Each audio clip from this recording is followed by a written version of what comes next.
This playthrough's officially reached the point where our stupid plans need numbering. So welcome to Stupid Plan Mk2, where we set up storage for, frankly, an irresponsible amount of uranium waste and finally switch this whole area over to nuclear. And if this goes wrong, we'll have enough radioactive regret to flood the entire map. What's good, everyone? My name's Ollie and welcome to Barely Building.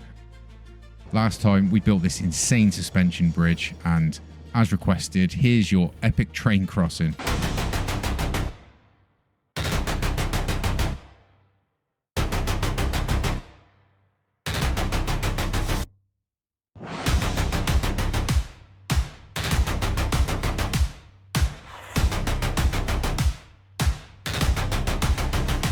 Yeah, probably a bit over the top, but absolutely worth it. The usual quick fly by the community wall, and the first wall is full a lot quicker than I was expecting.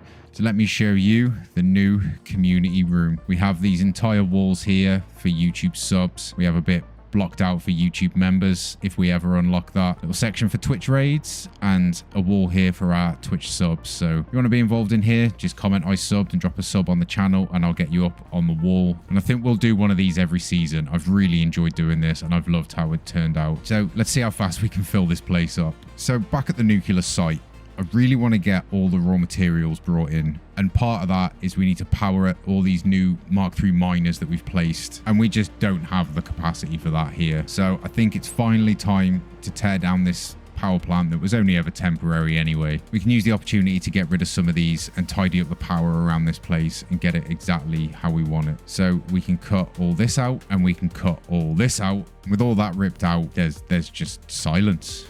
It's all offline, but it's fine. I've got 3 bins of uranium fuel rods stored up here, which is more than enough to jumpstart this build once we get the nuclear power plants down. So I think we build just one more satisfactory item to really complete the vision of this area. So we're going to house the 14 nuclear reactors inside a big tub of non-fissile uranium. And look, it's just a rectangle. So finally a build that won't take a ridiculous amount of time. So we're going to build it right here. We can sketch out the kind of space that we need. We're going to place 7 on each side. We can get our splitters and mergers down the middle just to distribute uranium fuel rods and collect up the waste and send that out the back. The walls are fairly straightforward. We've got black foundations on the bottom here. We've used some half foundations just to get the bit of depth to it, and then topped off with a full foundation on the top. Nothing complex here. And honestly, I'm going to bring down the uranium fuel rods because doing this without a hover pack is an absolute nightmare. So one logistics line later, we've got our uranium fuel rods coming down. I'm going to leave this foundation in just for now because we have an iron and a copper node that we need to run into the waste barrel. So this will come in handy for just sketching that out. Storage wise, we have 84 storage containers in this ridiculous blueprint, which is about 1 million uranium waste, which buys us roughly about 48 hours from when the first barrel goes in to it being full. And that officially gives Stupid Plan Mk2 a timer. And yeah, what could possibly go wrong? All the water we've got planned in underneath the build down here. With a quick jump start, all we've got to do is connect this cable. Flip this switch. And there we go. The first uranium waste of the playthrough. And now the 48-hour timer starts. Okay, it's probably not that dramatic. Worst case, we can just build more storage. Next up is designing the sides here. And in hindsight, I probably should have done this before starting to fill the storage containers with uranium. But it's fine. I'm sure we will be okay. We're using exactly the same technique as we used for the nuclear symbols on the side of the barrel. Except it should be a little bit easier because we're on a flat surface. I won't go into too much detail here. If you want to see how I made these in a lot of detail, check out the video on the waste barrel. But it's essentially nudging some pillars down across a beam, extending out a few, attaching a beam to the bottom, running it up 1 nudge, attaching another beam to the end, zooming it out the same, rinse and repeat. As I said, if you want to see how I did this in a bit more detail, head over, check out that other video. And I really like this shot. Look how cool this looks with the nuclear smoke coming out of the top. We've got all the symbols in nicely. For the top, I made this blueprint to try and replicate some of the scattered uranium rubble, as well as this flat blueprint of signs to create the uranium glow on the inside. And this is the effect that that gives us. And it's starting to come together. We've got a little bit of work to do on this uranium. You see from a distance, it looks kind of flat, but I'm really happy with this effect. The submerged power plant inside the uranium glow looks really, really good. And I've been dying to do this for a while. I record with daytime on just because it makes the videos look a lot nicer. But it's time we take a look at this place at nighttime. And wow, just look at this place.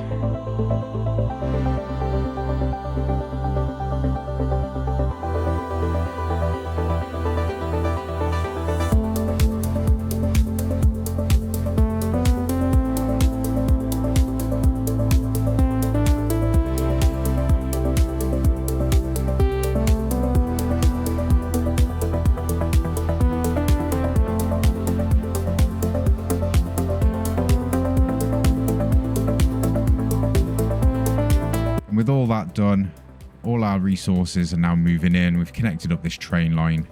We're now ready to start building the waste processing plant. We added a little bit of extra detail and shading into the uranium rubble inside the non-fissile uranium tub, and it just really makes it pop.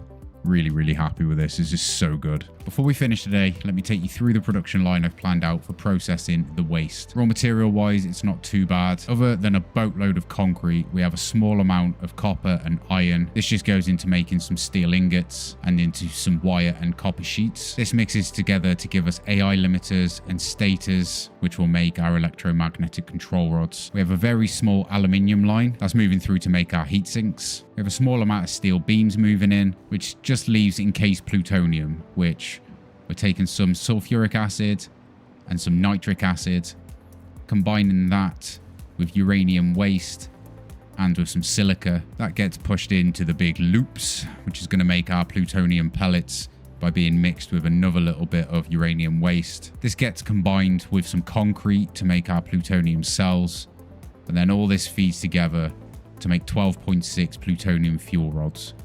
We could make more, but the layout used so many resources, we'd need to build it on a completely different site, and that was just out of the question. 12.6 still makes about 300,000 megawatts if we need it, so I'm very happy with this. And that wraps us up nicely. So if you've enjoyed the video, just drop a sub and let me know in the comments, and I'll get your name up in the brand new community room. I do stream a few times a week. The schedule's up in my Discord. Next time we start automating the first phase of clearing out this dangerously accumulating waste.